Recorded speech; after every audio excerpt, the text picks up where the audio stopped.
galit na galit pag nagpe-Facebook ako? Eh, ang hilig nyo rin mag-Facebook. So, sasabihin nyo, hindi, kasi mas maraming nanonood kay Alan Cayetano kasi nagsasabi ako ng totoo. Hindi naman parating mas maraming nanonood sa akin. Bakit last year ba? Mas maraming nanonood sa iyo. Rafi at Erwin Tulfo. Eh, problema, nabuko kayo. Pero ngayon po, hindi. So, may dalawang boss. Boss ng cover-up at saka yung boss ng gustong mag-uncover. Please meditate on that. Handa po tayo. So dati, ang capacity po natin bilang Senate President at mga kasama ko bilang mga chairman ng mga committees, gagamitin natin as a platform yon for the truth. Hindi para usigin or i-persecute ang kahit sino. Iba ang prosecute, iba yung persecute. Hindi po. We were going to use that platform.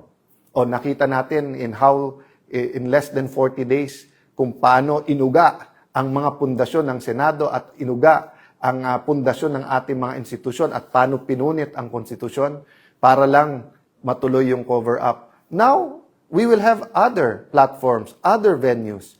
And one of this venue is Facebook. So, ito lang ang tanong ko sa mga pamilya ko sa Facebook. Bakit si Senator Lacson at yung Senator Rafi Tulfo, Senator Erwin Tulfo, gumagamit din naman sila ng Facebook na tignan nyo nga sa Senate, bawat salita, tumingin lang ng ganun, gumanon, may sumusunod sa kanila eh, di ba? O tapos, makikita mo, pati kay Senator Lacson, yung angal ni Senator Marcoleta, pati sa CA, kahit anong committee, ini-edit, pinapaganda yung itsura, di ba? Yung sa NBI, hindi ko alam, totoo ba yun, yung talagang nag-ayos, nung hearing, or everyone is aware that it's not only mainstream, meron din social media, but kayo galit na galit pag nagpe-Facebook ako? Eh, ang hilig nyo rin mag-Facebook. So, sasabihin nyo, hindi, kasi mas maraming nanonood kay Alan Cayetano kasi nagsasabi ako ng totoo. Hindi naman parating mas maraming nanonood sa akin. Bakit last year ba? Mas maraming nanonood sa iyo. Rafi at Erwin Tulfo. Eh, problema, nabuko kayo na may tinatago kayo. Di ba? O kung hindi lang sa sarili, para pati din sa Malacanang. So, walang perpekto sa atin. But it's time for real change. So, yun ang hinihingi ko mga kababayan. Huwag po tayong susuko. Huwag po tayong manghihina.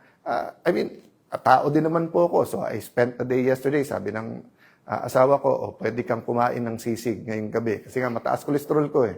Pero sabi niya, para naman matuwa ka ng konti. Tapos sinama niya yung barkada namin na medyo magaling sa akin ng konti yon, pero ka-level ko na mag-chess. So, at least hindi ako talo parate. Tapos, I spent a day reflecting. Tinext ko mga kasamahan ko as a group, individually, na kailangan ito ang sitwasyon, ituloy ang laban. I thank them. Humingi din ako ng kapatawaran sa pagkukulang ko. Sabi ko, pasensya na kayo, hindi rin ako perfecto, tao din. May pagkukulang din ako sa inyo. So sa ating mga kababayan, kung may pagkukulang din ako sa inyo, hindi lang bilang Senate President, hindi lang bilang ordinary senator, even in how I articulate these issues, pagpasensyahan nyo. But like you, let's all do our best. Let's not lose hope. And let's keep praying. No? I still believe there will be people who will be switching sides. Sabihin nyo, hindi sir, pakonti ng pakonti tayo. Sir, iba talaga yung may pera, may kapangyarihan. Hindi po. The moment you lose hope, that's the moment. Kasi may spiritual warfare dito. No? Sabi sa Bible, meron pong principalities, authorities, spirits. Isang spirit doon yung lying tongue. Yung bumubulong, talo na kayo, wala na kayong magagawa. Total, sila kumita ka na rin. Di ba? Huwag po tayong makikinig doon. Doon po tayo sa tama. Let us build this nation we love. And let us serve the God we love. Pero in the meantime, inuubos kami. Di ba? Kaya ang susunod daw, si Senator Marcoleta. Di ba? So I will, and then si Senator Bongo. So, I wanna honor Senator Bongo, Senator Bato, Senator Marcoleta, Senator Jinggoy. Bakit? Before May 11 po, nung nag-usap-usap kami, in fact, nagkita kami May 10 eh.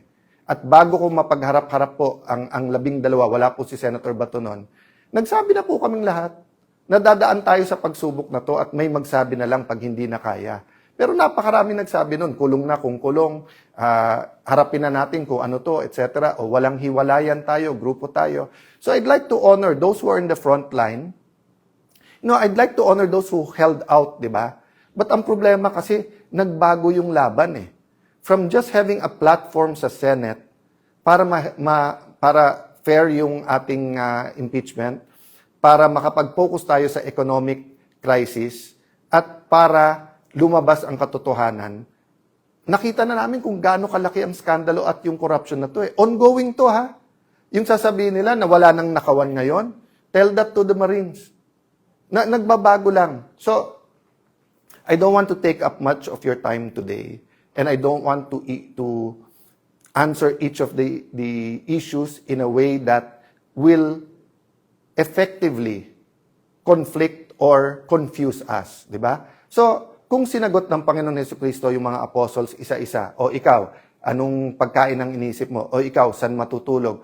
O ikaw, di ba? Kasi they were not all able, may naglilimp din, di ba? So, ang concern niya, merong bang mule or donkey o kabayo na pwedeng sakyan? Those are all valid. Di ba? Kung sasabihin ngayon ng iba, kay Tano, tumahimik ka, gutom na kami, kain muna. Those are valid. And we should discuss that. Pero anong una? What's the priority? No? So, don't get mistaken. I'm talking about the principle. I'm not comparing. Ayan, babaluktutin na naman ng iba. Sasabihin, kino-compare natin ang struggle. God is God. And we have to pray that we're on God's side. But there are principles He teaches us. So, di ba ano sabi ko sa inyo kanina? Nation building. At saan natin umpisahan yung nation building? Sa pundasyon. Rule of law. Di ba? Regime of justice and truth. Kung walang justice and truth, yung binibuild po natin, para natin nilagyan ng anay. Para natin nilagyan na payat na bakal. Para nilagyan natin ng bakal yan na may kalawang na. Gigiba at gigiba din po yan. So, ang tinitignan pa lang po natin, 24-25 budget. Yung 26 budget. May nagsasabi ba na napaka-inosente yan? Wala ring mga sinaksak dyan? O going back, 2023 budget. Ang sabi po ng mga ex-Marines, 2022 pa lang may deliveran na eh. Tapos, hindi lang DPWH yan. Meron din yan po sa farm-to-market roads. Meron din daw sa school buildings. Meron silang binabanggit na noong 22, 23, BIR. So, napakarami po. Alam naman na po natin eh, na may corruption. Again, don't get me wrong. What I'm looking at is the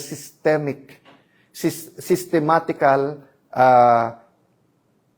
rubbing blind our people in the last few years. No? There are two systemic na pagnanakaw. Di ba? Yung sistema natin sa Pilipinas na may papel ka, kailangan may lagay. Di ba? So, tatlong natin kailangan tignan. Yung una, yung day-to-day corruption, na parang walang mastermind yon. Yung wala kang plaka, hinuli ka, penging 1,000. Yung nahuli ka, walang driver license, penging 1,000. Magpa-file ka ng business permit, 20,000 lang dapat mo bayad, penging 5,000. Diba? So yun, we will deal with that, and we're dealing with that, and citizens are dealing with that, churches are dealing with that, business groups are dealing with that. Pangalawa, yung systemic, yung ganun na sa Pilipinas, yan ang kalakaran. So we have to deal with that through values, through systems. But I'm talking about the systematic and continuing rubbing us blind now and using the last bastion, which is the Senate, not only to be the rubber stamp, but to be their mouthpiece para maraming issue para hindi tayo tumutok dito. So that's the sad thing, that there is an economic crisis. Naghihirap ang ating mga kababayan. So kailangan natin isabay yun, pero hindi natin pwedeng ilihis ang usapan. So in behalf of the senators I represent, in behalf of the people praying for us, in behalf of students, farmers, healthcare workers, OFWs, seafarers, na sinasabing, boss, may pag-asa pa ba ang Pilipinas? Boss, boss, hindi kami nawawalan ng pag-asa. Huwag niyo kaming bossin, kayo boss namin. Ilan politiko na ang dumaan na kayo boss? You do not cover up from your boss.